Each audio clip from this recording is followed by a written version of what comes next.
أعوذ بالله من الشيطان الرجيم. بسم الله الرحمن الرحيم. الحمد لله رب العالمين الرحمن الرحيم مالك يوم الدين. وقال الله تبارك وتعالى: وَإِذَا قُرِئَ الْقُرْآنُ فَانصِتُوا وَإِذَا قُرِئَ الْقُرْآنُ فَاسْتَمِعُوا لَهُ وَأَنصِتُوا لَعَلَّكُمْ تُرْحَمُونَ.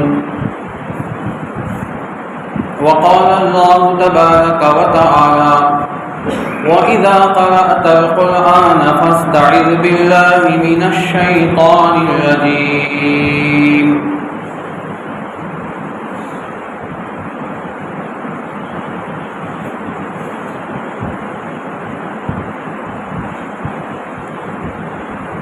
پناہ مانگتا ہوں میں اللہ کی شیطان مردود سے۔ بسم اللہ الرحمن الرحیم، شروع کرتا ہوں میں اللہ کے نام سے جو بڑا مہربان نہایت رحم والا ہے۔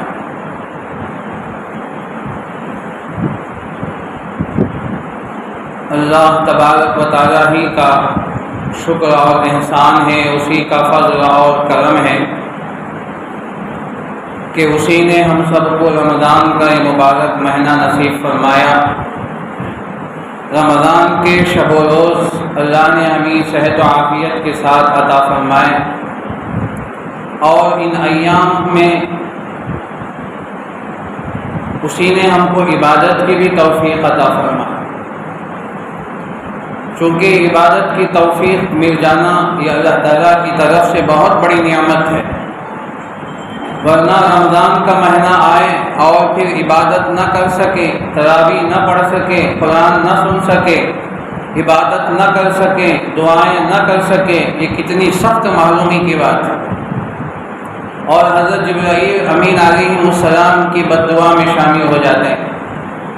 تو اللہ نے ہمیں اس سے بچا کر ان مبارک ایام میں اس کی عبادت کی توفیق عطا فرمائے۔ ان نعمتوں میں سے ایک عظیم نعمت یہ ہے کہ اللہ نے ہمیں درس قرآن کا بھی موقع نصیب فرمایا ہے۔ علماء نے لکھا ہے کہ ایمان و اسلام کے بعد سب سے بڑی اگر نعمت ہے تو وہ قرآن ہے۔ تو اللہ تبارک و تعالیٰ نے ہمیں قرآن جیسے نعمت عطا فرمایا۔ بعضوں نے ایمان اور اسلام قرآن تینوں کو ایک ہی شامل کیا ہے، تو یہ سب سے بڑی نعمت اور سب سے پہلی نعمت ہے۔ ان نعمت کا کوئی مقابلہ نہیں کر سکتے۔ پوری دنیا ایک طرف ہو اور قرآن ہمارے ہاتھ میں ہو تو یہی ہمارے لیے کافی ہے۔ حسبنا کتاب اللہ، اللہ کی کتاب ہمارے لیے کافی ہے۔ قل حسبی اللہ لا الہ الا ہو علیہ توکلت و الیہ انیب، کہ آپ کہہ دیجئے اے نبی اللہ میرے لیے کافی ہے، میں اسی پر بھروسہ کرتا ہوں اور میں اسی کی طرف رجوع اور متوجہ ہوتا ہوں۔ تو یہ اللہ تبارک و تعالیٰ کی یہ نعمت ہے کہ اللہ تبارک و تعالیٰ نے ہمیں درس قرآن کے ساتھ جوڑ دیا، اللہ نے ہمیں اس میں شرکت کی توفیق عطا فرمائی، تو اس لیے ہم اللہ تبارک و تعالیٰ کا شکر بھی ادا کریں۔ بزرگان محترم، جو آیتیں آپ کے سامنے پڑھی گئی ہیں تو اس میں سورہ فاتحہ کی 3 آیت اور مختلف جگہ کی 2 آیتیں آپ کے سامنے پڑھی گئی ہیں۔ جیسا کہ اس سے پہلے درس میں آپ کے سامنے بات آ چکی ہے کہ سورہ فاتحہ قرآن کریم کی اہم ترین سورت میں سے ایک سورت ہے۔ پورے قرآن کا یہ ماخذ ہے، پورے قرآن کا یہ مرجع ہے۔ پورے قرآن میں جتنے علوم اور فنون، دقائق و حقائق اور معارف ہیں، اللہ نے اس کو مختصر کر کے جامع انداز میں اللہ نے سورہ فاتحہ میں جمع فرما دیا ہے۔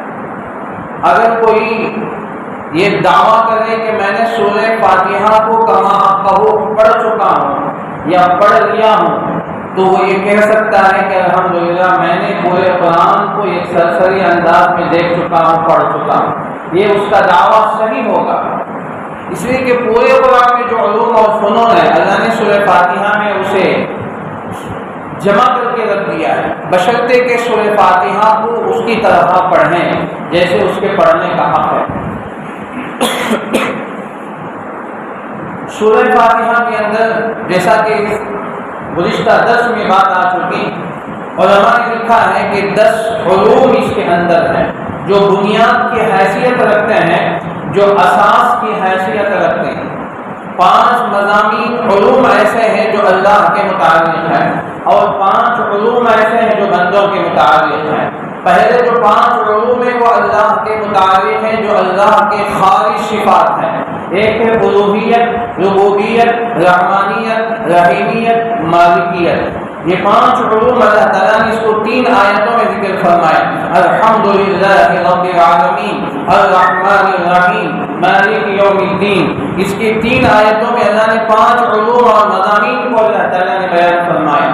اس کے بعد کی جو 4 آیتیں ہیں ان 4 آیتوں میں بقیہ 5 مضامین کو ذکر فرمائے جو بندے کے متعلق ہے۔ ایک عبادت، دوسرا استعانت، تیسرا طلب ہدایت، اور طلب نعمت، طلب استقامت۔ یہ 5 نعمتیں جو بندوں کے متعلق ہیں جو آگے اللہ تبارک و تعالیٰ نے اس کو ذکر فرمایا ہے۔ تو سب سے پہلے جو 5 مضامین ہیں جو اللہ تبارک و تعالیٰ نے اس میں ذکر فرمایا تو وہ کیا ہے؟ مختصر ایک سرسری نظر اگر ہم ڈالیں گے تو اللہ تبارک و تعالیٰ کی وحدانیت، اللہ تعالیٰ کی الوہیت، اللہ تعالیٰ کی ربوبیت، اللہ تعالیٰ کی رحمانیت اور رحیمیت اور مالکیت، اس کا مظہر ہمارے سامنے کھل کے آئے گا کہ اللہ تبارک و تعالیٰ نے سب سے پہلے فرمایا الحمدللہ، تمام تعریف اس اللہ کے لیے ہے۔ الحمدللہ کے اندر یہ الوہیت کو اللہ تعالیٰ نے بیان فرمایا جو للہ ہے، اللہ ہی کے لیے تمام تعریف ہے۔ جتنی بھی تعریف آپ دنیا کے اندر کریں، کسی کی بھی اگر آپ تعریف کریں تو آپ واسطہ یا بلا واسطہ یا بالواسطہ اللہ تعالیٰ ہی کی تعریف ہے۔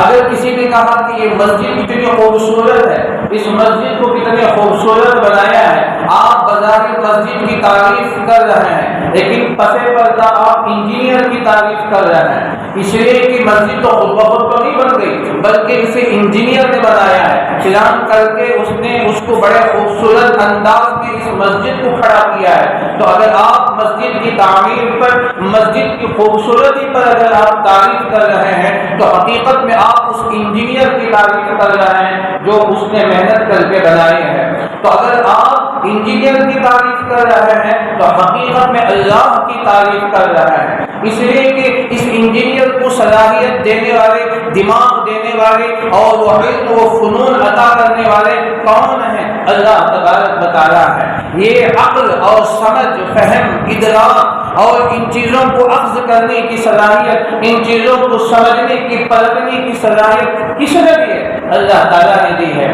تو اسی طرح دنیا کے آپ کسی بھی چیز کی تعریف کر رہے ہیں، کسی بھی سائنسدان کی تعریف کر رہے ہیں تو حقیقت میں پسے پردہ اللہ ہی کی تعریف ہو رہی ہے۔ تو اللہ نے فرمایا الحمدللہ، تمام تعریف اللہ ہی کے لیے۔ تو اللہ ہی کے لیے یہ ترجمہ ہم اللہ ہی جو کرتے ہیں یہ حسب کا معنی آتا ہے، تمام تعریف اللہ کے لیے۔ اگر یہ ترجمہ کریں گے تو اس کا مطلب یہ ہے کہ کوئی اور بھی ہے جو تعریف کے قابل ہے۔ مثلا آپ کسی سے کہیں کہ یہ حافظ صاحب قرآن اچھا پڑھتے ہیں، اس کا مطلب ہے کہ دوسرے حافظ صاحب بھی تو قرآن اچھا پڑھتے ہیں، لیکن یہ معنی نہیں ہوتا ہے۔ اللہ کی تعریف، اللہ ہی کی تعریف، یعنی اللہ کے علاوہ کسی کی تعریف نہیں کی جا سکتی، تعریف کے قابل اللہ ہی ہیں۔ اس سے اللہ نے قرآن میں دوسری جگہ فرمایا للہ ما فی السماوات و ما فی الارض وللہ ملک السماوات والارض ولہ من فی السماوات والارض ولہ ما فی السماوات والارض۔ اللہ ہی کے لیے، اسی کے لیے سب کچھ ہے، بادشاہت آسمان و زمین کی اسی کے ہے اور سب کچھ اسی کا ہے۔ وَلَهُ الْكِبْرِيَاءُ فِي السَّمَاوَاتِ وَالْأَرْضِ، اسی کی بادشاہت ہے آسمان و زمین کے اندر، اس کے علاوہ کوئی اور ہے۔ تو تعریف اللہ ہی کے لیے، یہ الوہیت، اللہ تعالیٰ ایک ہیں، اللہ تعالیٰ نے اسے بیان فرمایا. اور اس سب سے پہلے اللہ تبارک و تعالیٰ نے اس کا ذکر کیوں فرمایا؟ اس لیے کہ یہ قرآن، یہ آیتیں کب نازل ہوئی؟ مکہ میں نازل ہوئی، کفار مکہ کے سامنے نازل ہوئی. تو ایک خدا کے لیے 360 خداؤں کے قائل تھے. کعبۃ اللہ کے اندر اور باہر اس کے اطراف میں 360 معبودات باطلہ کو رکھے ہوئے. ان کا عقیدہ تھا، ان کی ذہنیت تھی یا ان کی کم فہمی سمجھیے تو وہ سمجھتے تھے کہ اتنی بڑی دنیا، اتنا بڑا عالم، اتنی بڑی کائنات، یہ خدا کیسے چلا سکتا ہے؟ تو اس لیے انہوں نے سال کی 360 دن ہے، 360 دن کے خداؤں کو نعوذ باللہ انہوں نے بانٹ دیا. آج کا دن آج یہ خدا چلائے گا، کل کے دن نعوذ باللہ دوسرا خدا چلائے گا، یہ سال بھر یہ چکر چلے گا. یہ ان کے عقیدے تھے. اور بعض لوگ کہتے ہیں کہ موسم گرما کا خدا الگ ہے، موسم سرما کا خدا الگ ہے، اور فلاں موسم کا خدا الگ ہے، آسمانوں کا خدا الگ ہے، زمین اور ستاروں کا خدا الگ ہے، سمندروں کا اور دیگر خداؤں کا نعوذ باللہ نہیں. یہ سب اللہ ہی کے لیے ایک اللہ. تو یہ الوہیت کو اللہ تعالیٰ نے ثابت فرمایا. قرآن کریم کے اندر جگہ جگہ اللہ نے فرمایا قل هو اللہ احد، اللہ ایک ہے، اللہ الصمد، اللہ بے نیاز ہے، سب اس کے محتاج ہیں، وہ کسی کا محتاج نہیں. تو قرآن کریم کے اندر اللہ نے جگہ جگہ فرمایا قل الحمد للہ وله الحمد للہ، الحمد للہ فاطر السماوات والارض، الحمد للہ له ما فی السماوات وما فی الارض، الحمد للہ خلق السماوات والارض وله الحمد فی الاولی والآخرہ. یہ سب تعریف اللہ ہی کے لیے ہے. والحمد للہ رب العالمین، تمام تعریف اللہ ہی کے لیے جو تمام عالم کا رب. تو اللہ نے سب سے پہلے الوہیت کو ذکر فرمایا. تو اس میں ایک ہی جملے میں 3 لوگوں کی تردید. ایک کفار مکہ کی، کفار مکہ جو 360 خدا یا کئی خدا انگنت خداؤں کے وہ ماننے والے ہیں، ان کی نفی ہے، ان کی تردید ہے. دوسری طرف یہود حضرت عزیر علیہ السلام کو اللہ کا بیٹا کہنے والے. وقالت الیہود عزیر ابن اللہ، یہود کہنے لگے کہ حضرت عزیر اللہ کے بیٹے ہیں. تو ان کی تردید ہے. اور تیسری طرف نصارہ کی تردید ہے. وقالت النصارى مسیح ابن اللہ، حضرت مسیح عیسیٰ اللہ کے بیٹے ہیں. یہ یہودی نصرانی ہونے کا، بلکہ وہ 3 خداؤں کے خالق ہیں. لقد كفر الذين قالوا ان الله ثالث ثلاثة وما من اله الا اله واحد. انہوں نے کہا کہ 3 خدا، حضرت اللہ، حضرت عیسیٰ، ان کی والدہ مریم، یہ 3 خدا ہیں. نعوذ باللہ. کبھی کہتے ہیں کہ یہی خدا بشکل عیسیٰ ہے، عیسیٰ بشکل خدا ہے. عیسیٰ کی ذات میں خدا کی ذات حلول کر چکی ہے اور یہ خدا کا بیٹا بنتا ہے. نعوذ باللہ. اس طرح کی ایک مستقل پر کتابیں لکھی گئی ہیں. تو ایک ہی جملے کے اندر اللہ نے سب کی تردید فرمائی. اور کفار مکہ میں 2 قسم کے لوگ تھے. ایک تو وہ تھے جو کئی خداؤں کے قائل تھے، روزانہ ایک خدا کے قائل تھے، ہر موسم کے ایک خدا، زمین کے خدا اور آسمان کے خدا. اور تو اس طرح کی ایک جماعت یہ تھی. تو دوسری ایک جماعت تھی کافروں میں جو نجوم پرست تھے، نجوم پرست، ستاروں کی پرستش کرنے والے. ستاروں کو وہ خدا کہتے تھے، تو وہ اپنا خدا ان کو مانتے تھے. تو اللہ نے ان کو صابئین کہا. یا کوئی اور جماعت اختلاف ہے اس میں. ان الذين آمنوا والذين هادوا والصابئين، ایک جگہ فرمایا والصابئون، ایک جگہ فرمایا ان کو والمجوس. تو یہ مجوسی ہیں جو آگ پرستش کرنے والے ہیں، ستاروں کی پوجا کرنے والے ہیں. تو ستاروں کو وہ خدا مانتے تھے. تو ان تمام کی اللہ تعالیٰ نے تردید فرمائی. بہرحال بات اس پہ طویل ہو جائے گی. تو الحمدللہ اللہ ہی کے لیے. تو اللہ تبارک و تعالیٰ کی الوہیت، ایک اللہ کو اللہ تعالیٰ نے اس میں ذکر فرمایا. پورے قرآن میں ان مضمون کو اللہ نے کھول کھول کر چاہے وہ مکی صورت ہو، مدنی صورت ہو، چاہے وہ کوئی بھی آیت ہو، اللہ تعالیٰ نے وہاں جگہ جگہ اپنے ایک وحدانیت، ایک الوہیت کو اللہ تبارک و تعالیٰ نے ذکر فرمایا اور کہا کہ سب کا ایک ہی خدا ہے اور وہی تعریف کے قابل ہے۔ الحمدللہ، یہ ہے الوہیت۔ اور پھر دوسرا جملہ فرمایا رب العالمین، رب تمام عالم کا وہ رب ہے۔ رب کہتے ہیں پالنے والا، ہم ترجمہ کرتے ہیں اردو میں، اس کے فارسی میں کہتے ہیں کہ پالن ہار، یہ فارسی لفظ ہے۔ لیکن مفتی شفیع صاحب رحمۃ اللہ علیہ نے، ادریس صاحب کانگڑی رحمۃ اللہ علیہ اور دیگر مفسرین فرماتے ہیں یہ جو ترجمہ ہے رب کا یہ ترجمہ ناقص ہے، مکمل نہیں ہے۔ اس کا مکمل ترجمہ، مکمل تعریف کیا ہے؟ رب کس کو کہتے ہیں؟ رب ایسی ذات کو کہتے ہیں جو کسی کے منفعت، کسی کے منافع کے خاطر کسی چیز کو بتدریج تھوڑا تھوڑا کر کے اس کو اس کی منزل مقصود تک پہنچانے والی ذات کا نام رب ہے۔ کسی شے کو اس کے منافع، اس کی منفعت کا خیال کرتے ہوئے، اس کی منفعت کا لحاظ رکھتے ہوئے بتدریج تھوڑا تھوڑا کر کے اس کو اس کی منزل تک پہنچا دینے کا نام، ذات کا نام رب ہے۔ یہ پورا ترجمہ ہے رب کا، یہ رب العالمین ہے۔ اب یہ بتدریج کا کیا معنی ہے؟ ایک دو مثالوں سے میں آپ کو بات سمجھاؤں۔ رب کیسے پالتا ہے، کیسے پرورش کرتا ہے؟ پہلے ہمیں انسان کو اللہ تعالیٰ کیسے بناتے ہیں؟ اللہ نے خود قرآن میں اس کا ذکر فرمایا۔ اللہ نے انسان کو پیدا کیا، أَلَمْ نَخْلُقكُّم مِّن مَّاءٍ مَّهِينٍ، کیا ہم نے تم کو گندے پانی سے، ذلیل پانی سے پیدا نہیں کیا؟ أَلَمْ يَكُن نُطْفَةً مِّن مَّنِيٍّ يُمْنَىٰ، ایک خطرہ جو عورت کے رحم میں ٹپکایا گیا تھا، تو ایسے مادہ منویہ سے اور ماء مہین سے ہم نے تم سب کو پیدا کیا۔ ابھی انسان کی خلقت اللہ تعالیٰ رب کیسے پالتے ہیں؟ اس گندے پانی کے ایک خطرے کو اللہ تعالیٰ کیسے تھوڑا تھوڑا کر کے اس کو اس کی منزل تک پہنچاتے ہیں، یہ میں آپ کو مثال میں سمجھاتا ہوں۔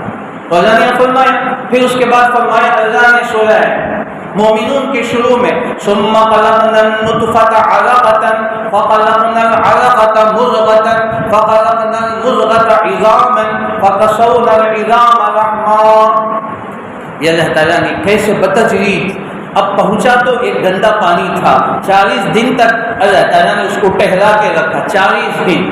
پھر اس کے بعد 40 دن کے بعد اس کے اندر تبدیلیاں پیدا کی، وہ گوشت کا لوتھڑا بنا، گوشت کا لوتھڑا بنا۔ اللہ تعالیٰ نے ایک گوشت کا لوتھڑا بنا تھا تو ایک خطرہ، اب یہ گوشت کا لوتھڑا بن گیا ماں کے رحم کے اندر، 3 تاریکیوں کے اندر، 3 پردوں کے اندر، ماں کی پرورش میں جس عورت کے پیٹ میں یہ تبدیلیاں ہو رہی خود عورت کو پتہ نہیں۔ تو یہ 40 دن ہو گئے، پھر اس کے بعد تیسرے 40 دن میں اللہ تعالیٰ نے اس کے اندر ہڈیوں کو پیدا کرتے ہیں، ہڈیوں کے اوپر گوشت کو، فَكَسَوْنَا الْعِظَامَ لَحْمًا، اور اس ہڈیوں پر اللہ گوشت کو چڑھاتے ہیں، پھر اس کے اوپر چمڑے کو چڑھا دیتے ہیں۔ کتنے دن ہو گئے؟ 3 شرے، آرام سے بولے نا 120 دن، یہ 3 شرے ہو گئے۔ تو اللہ تبارک و تعالیٰ بچے کو پیدا کرنے کے لیے 120 دن کی کیا ضرورت ہے؟ اللہ تو مالک ہے نا۔ اللہ فرماتے ہیں اذا قال له کن فیکون، جب کوئی چیز کو اگر کن کہتے تو وہ چیز اسی آن میں، اسی سیکنڈ میں، سیکنڈ کو 100 حصوں میں تقسیم کرو تو اس میں سے ایک حصے سے پہلے اللہ تعالیٰ اس چیز کو وجود بخشتا ہے۔ یہ اللہ کی طاقت اور قدرت ہے۔ اور دوسری جگہ اللہ نے سورہ حمل کے آخر میں بڑا عجیب جملہ فرمایا وَمَا أَمْرُنَا إِلَّا وَاحِدَةٌ كَلَمْحٍ بِالْبَصَرِ، ہمارا حکم صرف پلک جھپکنے کی طرح، اتنے کم سیکنڈ میں وہ چیز وجود میں آ جاتی ہے۔ اللہ نے کن کہا، کن بھی کہنے کی ضرورت نہیں، یہ ہمارے سمجھنے کے لیے مستقل تفسیر ہے، کبھی اس آیت کی تفسیر انشاءاللہ آپ کے سامنے ہوگی۔ تو یہ ہمارے سمجھنے کے لیے کہ کن فیکون، وہ چیز اسی وقت ہو جاتی ہے۔ تو پھر اللہ تعالیٰ اتنے بڑے طاقت قادر ہیں، مقتدر ہیں، اللہ اتنے بڑے زبردست بادشاہ ہے، تو پھر یہ 120 دن کیوں لگے ایک بچے کو بنانے کے لیے؟ کہ اللہ کے نوز میں 120 دن چاہیے؟ نہیں۔ اچھا پھر وہاں اللہ نے وہ فرمایا کہ ہم 1 سیکنڈ میں، اس سے کم وقت میں بنا دیتے ہیں، وہ بھی کر رہا ہے، یہ بھی کر رہا ہے۔ تو یہ مستقل تفسیر ہے، انشاءاللہ کبھی اگر اللہ نے توفیق دی اس کی تشریح کروں گا۔ وہ کیا مطلب ہے، اس کا کیا مطلب، وہ کیوں 1 منٹ ہے، 1 سیکنڈ ہے، یہاں بھی 120 دن ہے۔ اللہ نے دوسری جگہ فرمایا وَلَقَدْ خَلَقْنَا السَّمَاوَاتِ وَالْأَرْضَ وَمَا بَيْنَهُمَا فِي 6 أَيَّامٍ، ہم نے آسمان و زمین کو 6 دن میں بنایا۔ زمین کو بنایا 2 دن میں، آسمان کو بنایا 2 دن میں، زمین و آسمان کے درمیان جتنے غلے، اناج، ترکاریاں، سبزیاں، درخت وقت ہے وہ سب 2 دن میں بنایا۔ کل 6 دن میں اللہ نے بنایا۔ 6 دن کیا ضرورت ہے؟ یہاں تو 120 دن پڑا ہے بچہ بننے کے لیے۔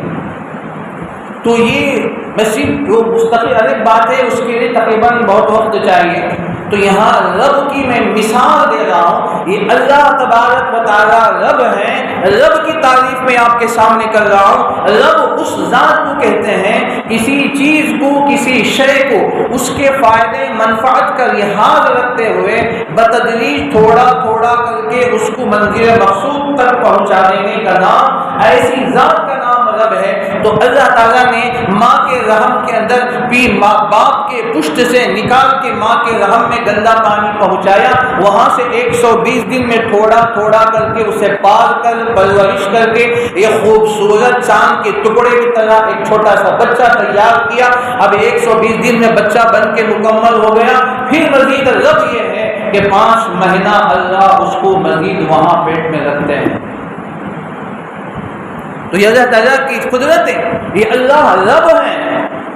اگر اللہ چاہے تو منٹوں میں بنا سکتے ہیں انسان، لیکن یہ اللہ تبارک و تعالیٰ اس کو رب کہتے ہیں، تمام عالم کا رب ہے۔ یہ انسان کی مثال۔ دوسری طرف آپ دیکھیں گے پرندے جو انڈا رکھتے ہیں، انڈے رکھنے کے بعد اس کے اوپر نر اور مادہ، میل فیمیل بدل بدل کے بیٹھتے ہیں۔ مرغی 18-20 دن 21 دن تک بیٹھتے ہیں۔ پرندے ہو تو کوئی 13 دن، کوئی 17 دن، کوئی 21 دن انڈوں پر مستقل بیٹھتے ہیں۔ تب جا کر جب نر اور مادہ، میل اور فیمیل دونوں جب انڈوں پہ پھینکتے ہیں تو پھر وہ جو انڈے ہیں ان انڈوں کے بعد اس کے بعد ایک چھوٹے سے چوزے اس سے نکلتے ہیں، خوبصورت بچے نکلتے ہیں۔ یہ بھی اللہ کے رب ہونے کی بڑی دلیل ہے۔ تو اللہ تعالیٰ نے ان نر اور مادہ کو، میل اور فیمیل کو اللہ نے جمع کیا، پھر وہ انڈے رکھے۔ اس سے پہلے انہوں نے گھونسلے بنائے، گھونسلے بنا کر اس کی حفاظت کی، انڈے رکھے، انڈوں کی حفاظت کی۔ پھر اس کے بعد 17، 18، 19 دن تک اسے سینکا، پھر اس کے بعد بچے نکلے، پھر اس کے بعد کئی دن تک، 1 مہینے تک وہ بچوں کو کھلانا پلانا، نگرانی کرنا۔ وہ بچے بڑے ہوتے ہیں، پھر اڑنے کے قابل ہونے تک 40 دن لگ جاتے ہیں۔ تو یہ اللہ کا نظام، یہ رب العالمین ہے، یہ رب ہے، اللہ کی ربوبیت ہے۔ تو اللہ تبارک و تعالیٰ چاہے تو ان تمام چیزوں کو پیدا کرتے ہیں۔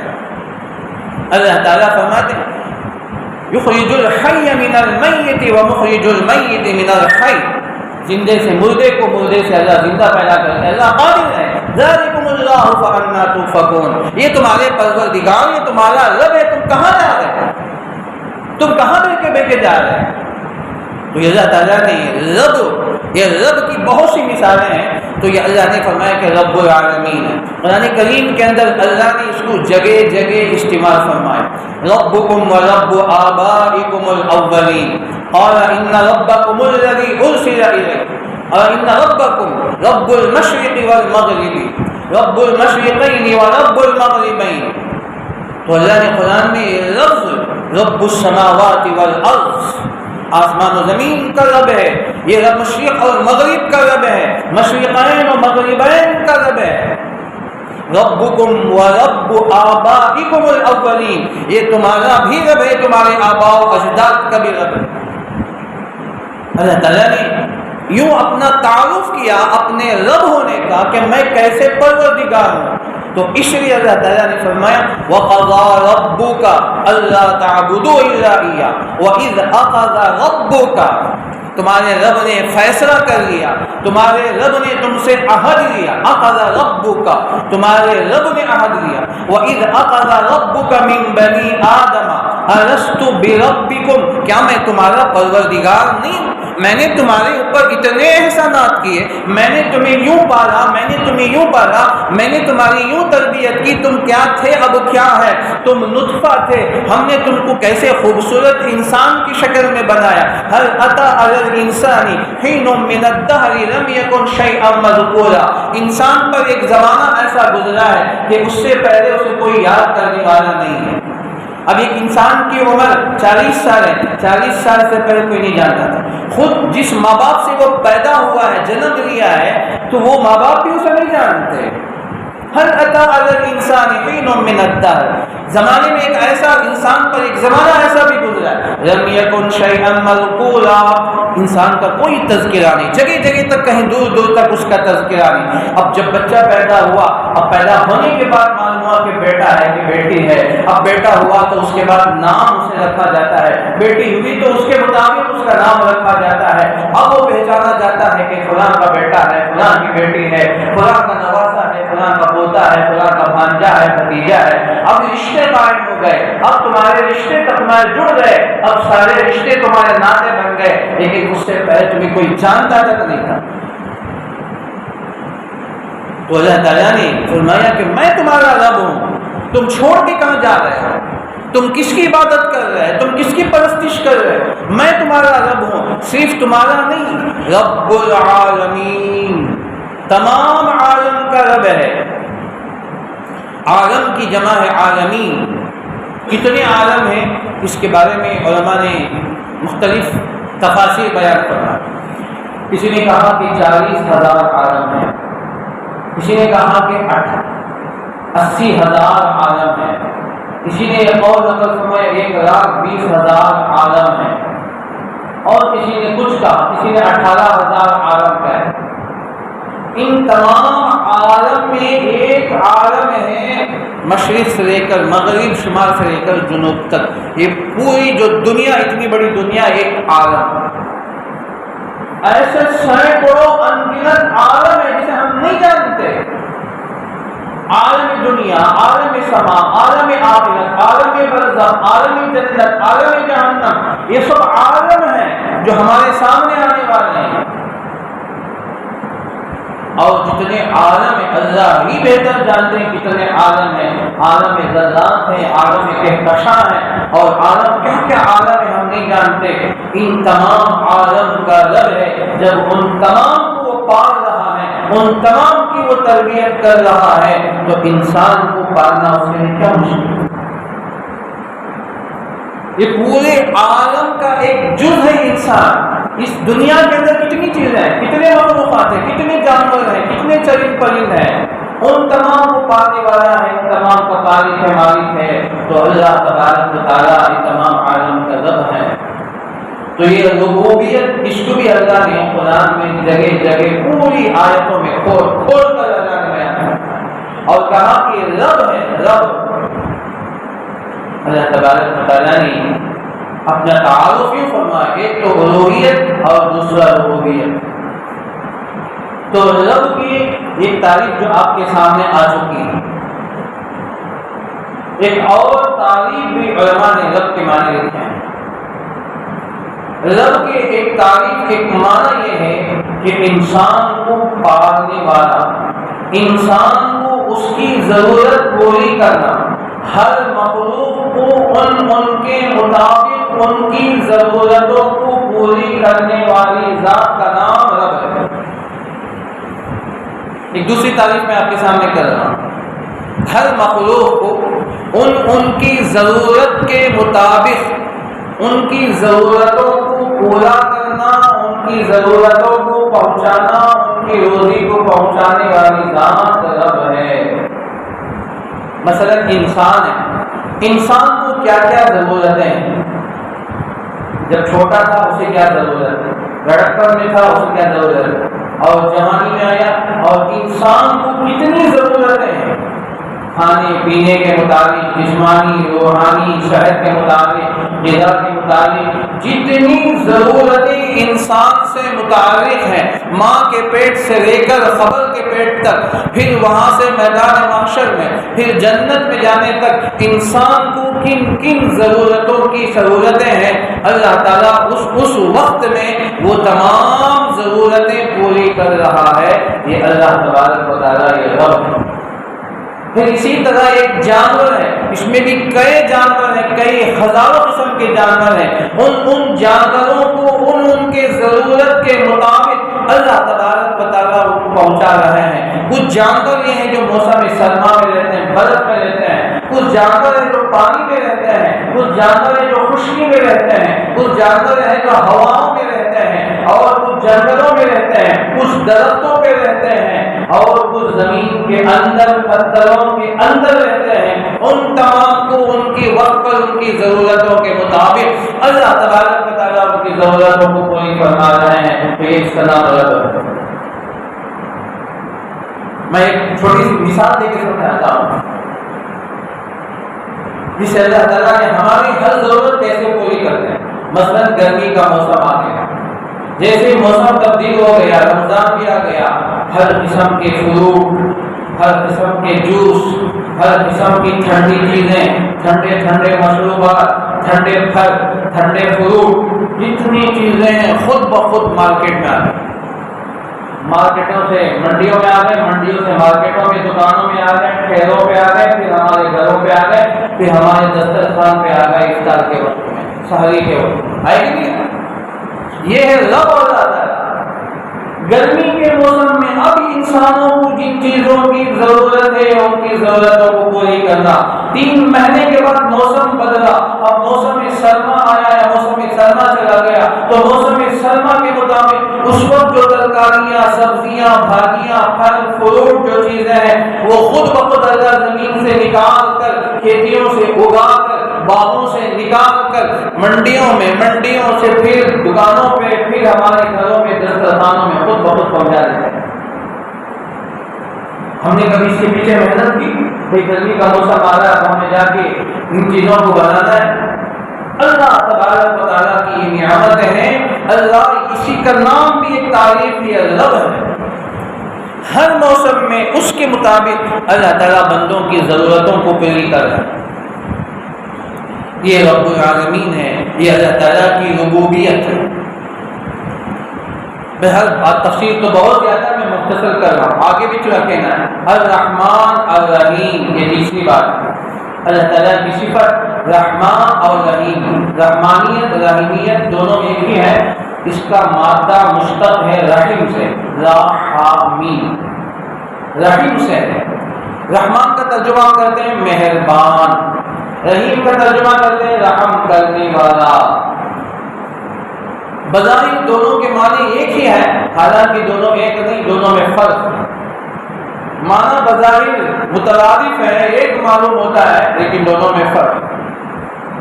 آسان بات سمجھنے کے لیے کہ رحمان کے معنی میں عمومیت ہے، رحیم کے معنی میں خصوصیت ہے۔ رحمان یہ عام ہے، رحم کرنے والا، اللہ سب کو رحم کر رہا ہے، مسلمان کو بھی، کافر کو بھی، یہودی کو بھی، نصرانی کو بھی، اس کے ماننے والوں کو بھی، اس کے نہ ماننے والوں کو بھی، اس پر ایمان لانے والوں کو بھی، اس کے نہ ماننے والوں کو بھی، سب پر اللہ تعالیٰ رحم کر رہا ہے۔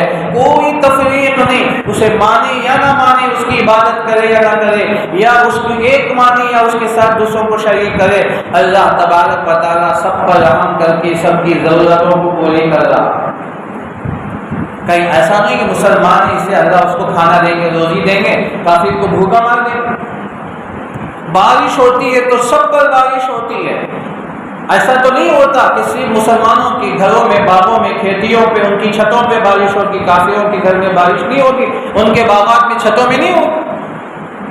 ہوا چلتی ہے، ٹھنڈی ہوائیں چلتی ہیں، یہ سب رحمان ہے، اللہ تبارک و تعالیٰ رحم کر رہا ہے، سب کو دے رہا ہے، اس سے کوئی واسطہ نہیں، اسے مانے یا نہ مانے، یہ اللہ کی صفت ہے، اس کے اندر عمومیت ہے۔ اللہ تعالیٰ کتنے مہربان۔ اگر کوئی ہمارا بیٹا بھی اگر بار بار ہماری نافرمانی کرے، ہم تنگ ہو کے گھر سے باہر بھیج دیتے ہیں، کہتے ہیں کہ تو میرا بیٹا نہیں۔ اللہ اتنے بڑے مہربان ہیں، پوری زندگی اس کے ساتھ دوسروں کو شریک کرے، پوری زندگی اس پر ایمان نہ لائے، لیکن ایک دن اسے بھوکا نہیں سلاتے، بلکہ دیکھا جائے کافر کو اور زیادہ دے دے۔ حدیث میں فرمایا اللہ کے نبی صلی اللہ علیہ وسلم نے، الدنیا سجن المومن و جنت الکافر، یہ دنیا مومن کے لیے تو خیر خانہ ہے، کافر کے لیے جنت ہے، وہ تو مزے ہی مزے ہے، کوئی روک ٹوک نہیں، کچھ بھی کھاؤ، حلال کھاؤ، حرام کھاؤ، رشوتیں کھاؤ اور حرام جانور کھاؤ، کچھ بھی کھاؤ، کوئی پوچھنے والا نہیں، وہ بے لگام جانور کی طرح بس گھوم رہا ہے، یوں ہی گھوم رہا ہے۔ اب ایک بیچارہ مسلمان یہ کھاؤ یہ مت کھاؤ، ایسا کرو ایسا مت کرو، سچ بولو جھوٹ مت بولو، امانت داری کرو خیانت داری اختیار مت کرو، یہی جانور کھانا ہے، حلال کھانا ہے، حرام نہیں کھائیں گے، رشوت نہیں کھائیں گے، جھوٹ نہیں بولیں گے۔ قدم قدم پر لوگ ہیں، قدم قدم پر اس کی رکاوٹیں ہیں، اس کو پکڑ ہے۔ جسے قید خانے میں قیدی کو زنجیروں میں ہتھکڑیوں میں جگڑ دیا جاتا ہے، اللہ نے بھی ایمان دے کر اس کے احکامات میں ہمیں جگڑ دی، ہم آزاد نہیں، میں جو چاہے میں بولوں، جو چاہے میں کہوں، جو چاہے میں کروں، نہیں، ہر ایک ہمارا لکھا جائے گا، ما یلفظ من قول الا لدیہ رقیب عتید، جو بھی میں زبان سے ادا کروں گا ایک کیچ کرنے والا اس کو کیچ کر کے لکھ کر محفوظ کر دیتا ہے، کراما کاتبین یعلمون ما تفعلون وان علیکم لحافظین، تمہارے اوپر محافظین مقرر ہیں، تم آزاد نہیں ہو، دیکھتے ہو صحیح دیکھتے ہو تو ثواب لکھا جائے گا، بد نظری ہے تو گناہ لکھا جائے گا، سچ بولتے ہو تو نیکی لکھی جائے گی، جھوٹ بولتے ہو تو گناہ لکھا جائے گا۔ ایک ایک قدم پر ایک ایک نظر پر یا تو تمہیں ثواب ملے گا یا تو پھر گناہ ملے گا۔ ہم کہاں آزاد ہیں؟ افسوس کہ ہم آزاد سمجھ بیٹھے ہیں کافروں کی طرح، اس لیے ہمیں پابندیاں دی گئی، ایک دن میں 5 وقت کی تمہارے اوپر نمازیں ہیں، صاحب نصاب ہے تو زکوٰۃ تمہارے اوپر فرض ہے، رمضان کے 1 مہینے کے روزے تمہارے اوپر فرض ہیں، تراویح تمہارے اوپر ضروری ہے، اگر تمہارا اگر مال زیادہ ہے تو زندگی میں 1 مرتبہ حج بھی کرنا ہے، پھر مال اگر اللہ نے دیا ہے تو انفقوا فی سبیل اللہ، اللہ کے راستے میں خوب دینا ہے، تو یہ ہمارا حکم دیا گیا ہے، ہمیں بغالت سے روکا گیا ہے، منع کیا گیا ہے۔ تو بہرحال یہ رحمان جو صفت ہے اللہ تعالیٰ کی رحمانیت یہ عام ہے، رحیم رحم کرنے والا یہ صرف اسپیشل ہے ایمان والوں کے لیے۔ اب رحمان کی اللہ کے رحم کی 2 قسمیں ہو گئی، ایک عام ہے جو سب کو، اور ایک ہے VIP، اللہ تعالیٰ صرف ایمان والوں پر خصوصی رحم، اللہ تعالیٰ کی نظر رحمت، نظر عنایت، نظر کرم یہ ایمان والوں پر، چونکہ وہ میرے نام،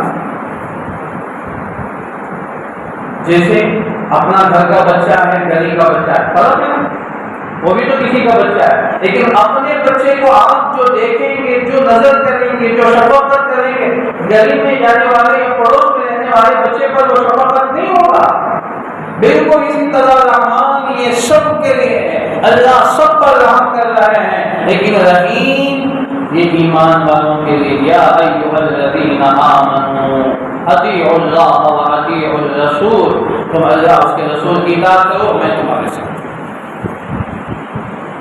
من عمل صالحا من ذکر او انثى وهو مؤمن، جو ایمان والا مرد عورت اچھے عمل کرے، ایمان والا ہو، فَلَنُحْيِيَنَّهُ حَيَاةً طَيِّبَةً، ہم اس کو بہترین زندگی دیں گے، حیات طیبہ، مزیدار زندگی۔ حضرت تھانوی نے ترجمہ کیا، حضرت تھانوی اشرفی رحمۃ اللہ علیہ، مزیدار زندگی اللہ دیں گے۔ دوسری جگہ فرمائے وَمَنْ عَمِلَ صَالِحًا مِّن ذَكَرٍ أَوْ أُنثَىٰ وَهُوَ مُؤْمِنٌ فَأُولَٰئِكَ يَدْخُلُونَ الْجَنَّةَ، جو ایمان والا ہوگا اور اچھے عمل کرے گا ہم ان کو جنت دیں گے۔ ان الذین آمنوا وعملوا الصالحات كانت لهم جنات الفردوس نزلا والذین آمنوا وعملوا الصالحات سندخلهم جنات تجری من تحتها الانہار خالدین فیہا۔ یہ ہے مزے ایمان والوں۔ دنیا کی مختصر زندگی تھوڑی سی گرفت ہے، تھوڑی سی پابندیاں ہیں ہمارے اوپر، یہ کرنا وہ نہیں کرنا، یہ بولنا یہ نہیں بولنا، اور یہی کہنا ہے یہی سننا ہے، یہ تمام پابندیاں ہیں، اس کے بعد مزے ہی مزے ہیں۔ یہ کافی کو وقتی طور پر آرام ہے، ہمیشہ کے لیے مشکلات ہیں، جہنم ہے، جہنم کے عذابات ہیں، یہ رحیم ہے۔ یہ مختصر میں نے آپ کے سامنے، اور اس کی بہت ساری تفصیلات انشاءاللہ باقی آئندہ درس میں ہوگا۔ تو میرا بات یہ اللہ تعالیٰ کی جو 5 صفات ہیں، الوہیت، ربوبیت، یہ بات آپ کے سامنے ہم کچھ نہ کچھ آ چکی ہے، رحمانیت، رحیمیت، یہ بات چل رہی ہے، اور ایک آگے ہے مالکیت، یہ ہے جو اللہ سے، اللہ کی ذات سے متعلق ہے، اللہ کی صفات سے متعلق ہے۔ بس اللہ تعالیٰ سے دعا کیجیے کہ اللہ تبارک و تعالیٰ نے جو یہ کی صفات ہیں، ہمیں چاہیے، ہمارے اوپر ضروری ہے ہم اس کے بندے ہو کر زندگی گزارے، ہم اس کے احکامات کو پورا کریں، وہی ہمارا اللہ ہے، وہی ہمارا رب ہے، وہی ہمارا رحمان اور رحیم ہے، وہی ہمارا مالک ہے۔ ہم ضرورت ہے کہ ہم اس کی اطاعت و فرما برداری کریں، ہم اس کے ایک ایک حکم کی پابندی کریں، ہر چھوٹی بڑی نافرمانیوں سے بچیں، اس کی بات بھی مانیں، اس کے نبی صلی اللہ علیہ وسلم کی باتوں کو بھی مانیں، اس کی اطاعت بھی کریں، نبی صلی اللہ علیہ وسلم کی اطاعت بھی کریں، اس کے بتائے ہوئے باتوں پر بھی چلیں، نبی صلی اللہ علیہ وسلم کے طریقے اور سنت بھی چلیں۔ اللہ تعالیٰ سے دعا کیجیے کہ اللہ تعالیٰ مجھے آپ تمام کو سنی باتوں سے زیادہ عمل کرنے کی توفیق عطا فرمائے، اور اس قرآن کے درس سے ہمیں استفادہ کرنے کی توفیق عطا فرمائے۔ آمین۔ وآخر دعوانا